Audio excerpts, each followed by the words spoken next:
Hey guys, I'm Fancy, and you're watching the Good Wives Network, and we are back with a new episode of Rise and Crime. And today we will be covering the Mica Miller case. As you may know, Mica Miller is the pastor's wife of Solid Rock Church. J.P. Miller is her husband and a pastor for that church. He has since been released from his duties while an investigation is pending into various matters. But on April 27th of this year, Mica, his wife, made a call to 911, allegedly, and reported that she was going to commit suicide. That has become a very suspicious call, as well as her death afterwards. And so for the first time tonight, we have both her father and her sister from the Francis family speaking out with Law and Crime Network. And we wanted to go ahead and play that for you. If you've not been following this case, you can begin by clicking on this playlist, subscribing to the channel, and you will be getting minute-by-minute updates as this case continues to unfold. But this is an interview with her father and her sister that I am going to play here in 1 minute. Francis, thank you so much for coming on. And before we even get started, I just have to say I am so sorry for your loss, your family's loss. And as I mentioned to you before we started recording, I know this can't be easy talking about this and having this amplified and everybody speaking about it. So I know this must be a very difficult time. So my heart goes out to you and your family, and really appreciate you taking the time to come here and talk a little bit more about it. Thank you for having me. I'm going to start off. How are you and the family doing right now? We're struggling. We're more united than ever as a family. This is something that has really caused us to drop any little petty arguments or something and focus on what's important right at this moment. So, we have grieved off and on, but we've also been in fight mode off and on as far as legally and speaking out for Mica. Let's talk about that, because I want to be very clear here. Despite the findings from law enforcement that Mica had died by her own hand, that the sheriff's office saying John Paul was not in Robeson County when Mica died, do you believe there is more to the story, correct? Yes. It's there's a lot of details that they did not cover.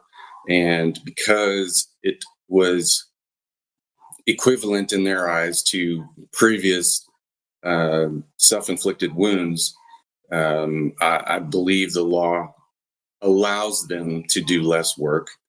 It does not prevent them from doing more work. And since there were multiple shell casings found and a live round found, it already didn't make much sense. So it would seem that they would automatically do a complete toxicology, not just blood alcohol, and a complete autopsy, which they did not do. And we're just devastated that they didn't, because John Paul rushed the cremation process. During the briefing, we pressed pretty hard for more information and such. And the sheriff's office was trying to compress the briefing for us, and then they gave us a flash drive. It doesn't sound like Mica during the 911 call. She's so slow, and so, but then later there are, I haven't even heard them myself, honestly. I have someone who's going through all that for me and filtering the information, because otherwise, the more information I get that sounds off, the more furious I get, and I need to be able to focus and control my emotions. But there was screaming going on and such, and that's not something indicative of a self-inflicted. That's sounds like a fight. And with the bruising on her hands and on her arm, scratches on her hands, indicating defensive wounds. So very frustrating. When you say defensive wounds, is that something that was told to you by a medical professional when you talked about multiple casings there? Where did you get this information? And when you brought this information to law enforcement or brought it or mentioned to them, what did they say? Okay, as far as finding out, the park ranger um, took us back to the scene and pointed out, here's where she would have been standing. Here's where the shell casings and the live round were, which also doesn't make sense. She knew how to use a weapon. She got the weapon for self-protection. She told me days beforehand, Dad, I really feel like I need a weapon for protection. And she knows how to use it. She's qualified. She's been through training. She's not going to charge the weapon and eject a live round. She already knows the first rule of gun, use is knowing the condition of the gun. So we got the information about the shells. I did it directly from the park ranger. And then when we brought that up to law enforcement, they just said, well, they had no answer. They really just had no answer why, any kind of, not even a speculation. They didn't even say, well, she probably did this, probably did that. They just said, this is what we have. And there is what would be an apparent bullet hole in a tree, which I have a picture of. And they just didn't seem to put the effort forth. So we were very disappointed in that. And the defensive wounds, was that from the park ranger too, Okay. Yeah. No, we looked at her hands during the viewing. We took pictures of her from the viewing. It was the worst day of my life. And she had scratches on her arms and on her hand. And the coroner in training had the chief coroner with her, but she spoke out and said, well, maybe that's from when they retrieved her from the water. And I said, okay, of course, maybe. Was there blood in those scratches and such? They had no answer. Very disappointing. So I basically said the scratches indicate some type of scuffle or something, because the area where she was, there was no trees or anything anyway. There was no trees in the water. There was nothing there that would have scratched her hands the way they were. Like Yeah. this. So, it showed it indicated that there was, some type of pressure. That's where the bruise was, and just, Well, Michael, here's the thing. And I hate to ask you this, and I know it must be difficult to revisit it, but when you mentioned the 911 phone call, when that came out, I think a lot of people who were suspecting there might be something there, they were convinced that that was the end of the story. When you mentioned that 911 phone call, you said there's something about the way that Mica sounded on the phone that sounded odd to you. What do you mean by absolutely. that? Very slow speech. She's a very happy-go-lucky, excitable person, and it was too slow. It was very slow. It was metered. It could have been done with an AI type of previous recordings where somebody would have had those words from her previously, or whatever. And so it just doesn't make sense that he would go up there. Do you have a theory as to what happened? Because authorities are saying, they crossed out his alibi of where he was. Do you have a theory as to what happened? And again, I know this is sensitive, so if you don't want to share it, I understand. But do you have a theory as to what you believe happened to your daughter? Okay, well, I'll share what we spoke to about with the authority, the sheriff in North Carolina. Also, as far as with his location, we've seen pictures of his truck. It had dark windows. Was it even him in there? Where's pictures of him physically there? We haven't seen those. They've not been produced. If someone else has them, we would like to see them to prove that he was there, because otherwise it could be anybody in that truck. So the theory would be that because she had multiple tracking devices put on her car previously, that she was followed out to the park or forced to go out to the park, and they either follow her out there, or there's no reason for her to go out there. That's the main point as well. She's never been out there. We don't go up there. It's not a family spot. And she was off the trail enough into a park ranger only area that nobody knows about.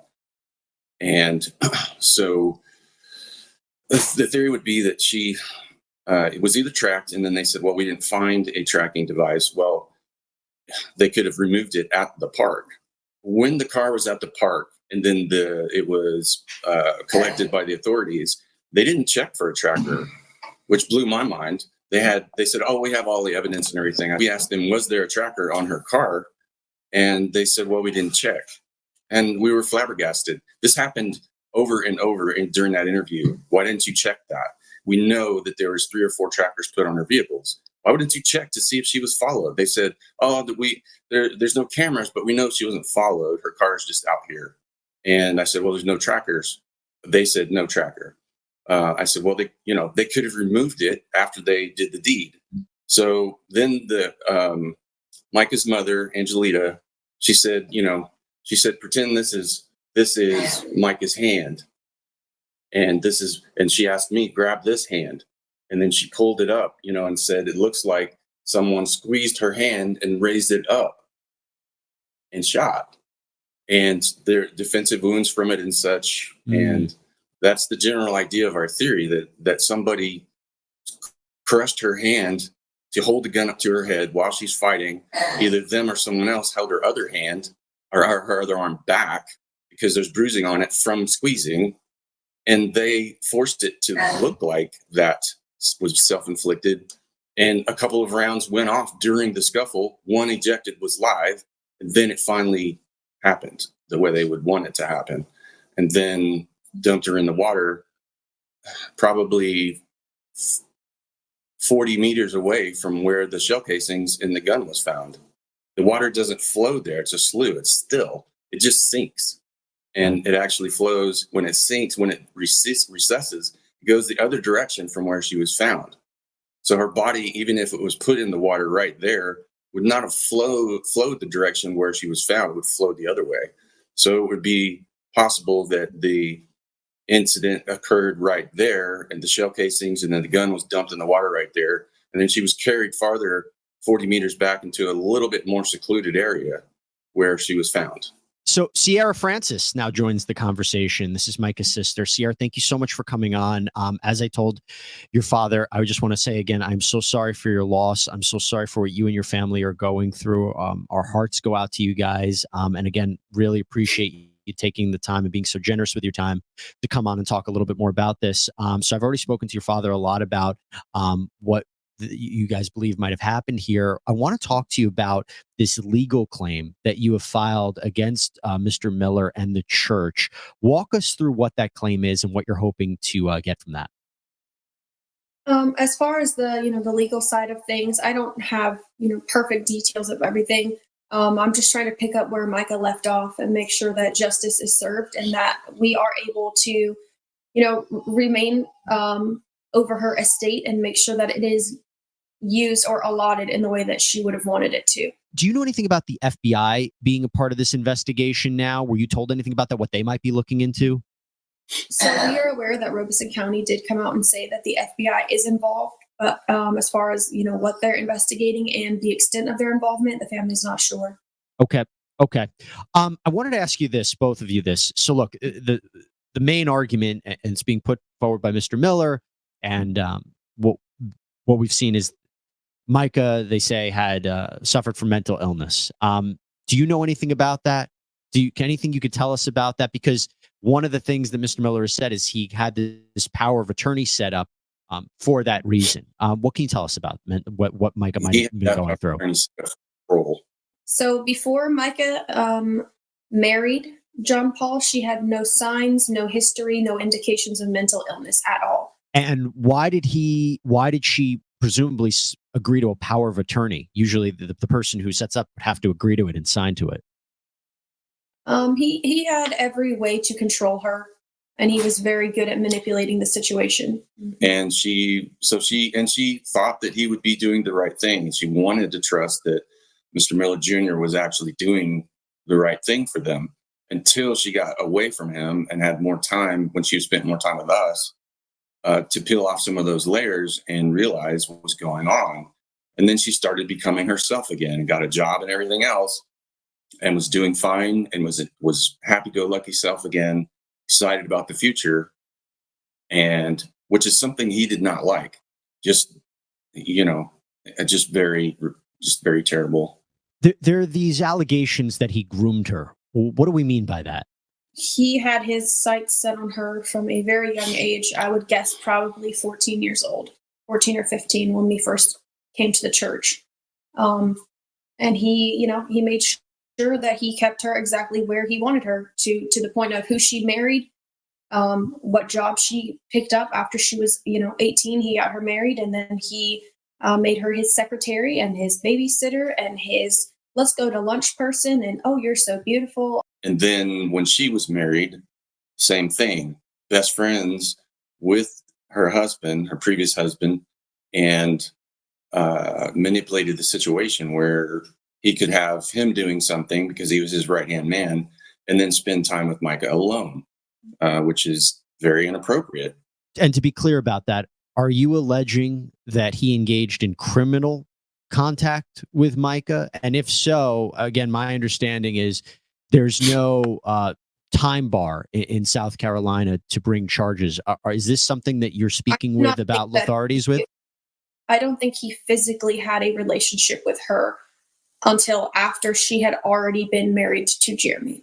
I wanted to ask you about something else. And this goes back to that idea of why he says, and correct me if I'm wrong, why he says he had to set up the power of attorney. He was concerned about whether Mica would be taking money, because there was this allegation that Mica was a suspect in the theft of $1,200 in donations for the Solid Rock, this missionary efforts. I understand you want to clear the record up on that.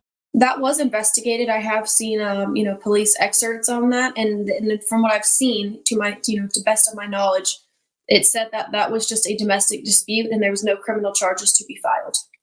Okay, and also, as far as the amount that was mentioned, Mica was having trouble with the websites releasing the money to her from the donations, such as Venmo or stuff like that. Right. They were holding on to those funds as they do. So during that period where the money didn't show up yet, he was accusing her of stealing that money. And then after the fact, after she's passed, all the money showed back in except one penny. Not to mention that the money wasn't money that was donated and she was stealing it. This money was, hey, I've put $600 out of my pocket with the intention of, hey, I will be reimbursed from this because that's what she was told. Hey, spend your $600 to purchase, all the donuts that you're using for fundraising. It's a charity. We'll make sure we reimburse you. So it's not even stealing. It's reimbursement for what she's already put into. Right. And before I let you go, I have to ask you about this letter that came out that he had seemingly apologized to Mica for what he said was releasing a nude photograph of her on the internet. What was your reaction to that letter? He's a faker. Yeah. He likes to band-aid everything so he can still control and manipulate people. I told him straight up, because of his behavior before, okay, now go ahead and go cry in front of your church and apologize like you always do. Mm-hmm. And he didn't during the sermon and his bombshell drop at the last point. He didn't do his fake sniveling, crying, fake stuff. He just, until later, but he would numerous times, he would go in front of the church and say, I'm sorry, I did this and I did that. I'm sorry. If you don't want me to be the pastor, I'll leave. And they would say, oh, no, you do such a great job. And then it would happen again and again. Right. And if they did stand up against him, he would threaten them with removing them from the church, or he would just straight out remove them in front of everybody. And then later in sermons said, oh, well, they just left for no reason. I don't know why they left. Michael Sierra. Anything that comes out of his mouth, it's all backwards. Well, Michael Sierra, here's what I wanted to ask you. This is going to be an ongoing discussion. And I was hoping, and first of all, thank you for being so forthcoming to come on to explain this. give your perspective on what's happening. As this progresses, can we keep an open line, and can you come back on and let us know any updates that are happening on your end? We would really appreciate it, because I think a lot of people have questions about this. Sure. As long as our attorneys are in agreement and such, and Sure. we will keep it open, and most likely that would be yes. Okay, so listen, again, thank you so much for coming on. Really appreciate this, and again, my heart goes out to you and your family about this loss, and I'm so sorry for what you're going through. But again, really appreciate you taking the time. Thank you so much. Thank you. Thank you. So there you have it from Mica Miller's sister and father, what their thoughts are on the untimely death of their beloved Mica, what they think about JP, what they think he might have been involved in, and what Mica might have been uncovering that led to her untimely death. There is something very suspicious about all of this, folks, and we will be, of course, deep diving as we do here at the Good Wives Network. And so I'm going to close it out here. We would love to have your thoughts, feelings, ideas, questions in the comments. You can reach us at tipsforgoodwives, all spelled out, at gmail.com if you'd like to discuss anything, questions, case, any concerns, ideas that you all may have. You can reach out to us. You can follow us on our Patreon membership club to get inside info and documents from the cases that we cover. You get amazing Good Wives merch in there, and we put in all the documents and everything that we collect from the cases, as well as all inside information that we uncover into our Patreon membership club. There are several different levels that you can join at. It helps support what we do here. You can also buy us a coffee, and we showed the link to that at the beginning of our episode here, but it's buymeacoffee.com/goodwivesnet. You can follow us on all social medias at the Good Wives Net. You can find me on TikTok at SpicyRed92.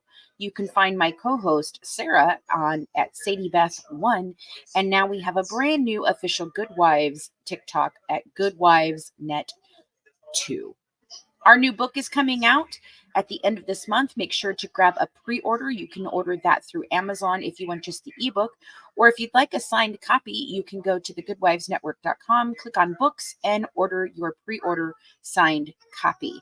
Thank you guys for tuning in and dishing true crime with the Good Wives, serving up true crime one dish at a time. Bye, guys.